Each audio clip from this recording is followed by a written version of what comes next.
Chef Davide Bonato's menu features every kind of rice, from salmon starters to ice cream desserts.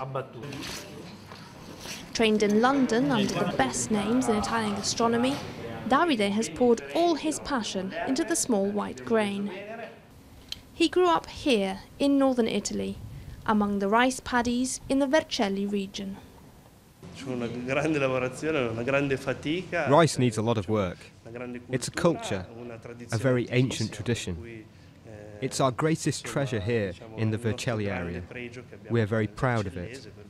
And we try to come up with a growing number of new ways of using it. And it works. With nearly 300,000 acres of rice fields and 1.4 million tonnes harvested each year, Italy is Europe's top rice producer, growing 50% of the European total. The numbers can't compete with the Asian giants, of course, with, for example, Vietnam producing 5 times as much, with 2 harvests a year, compared to Italy's 1. But if the quantities are lower, the quality is very high. Made in Italy, the arborio and carnaroli grains in particular are considered among the world's best. And since 2007, rice from the Vercelli region has boasted protection under an EU scheme, joining other prestigious projects such as the buffalo mozzarella and Parma ham. The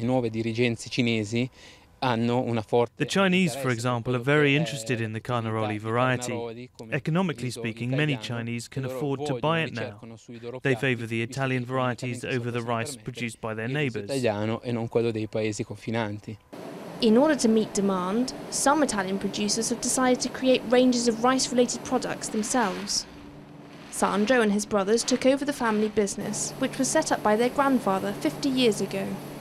Today, they turn 60% of the rice they produce into flour, ready-made risotto and rice cakes, new products which have helped them weather a rough period in the country's agriculture sector. In the last couple of decades, margins have shrunk and production costs have risen. A 200-acre farm like ours, when my father was running it, employed just 2 people, my father and uncle. Today, after reorganisation, it employs 4. Farmers here owe their livelihoods to French monks who introduced rice cultivation to the area in the 12th century. But it really took off with an irrigation mechanism designed by none other than Italy's Renaissance great, Leonardo da Vinci.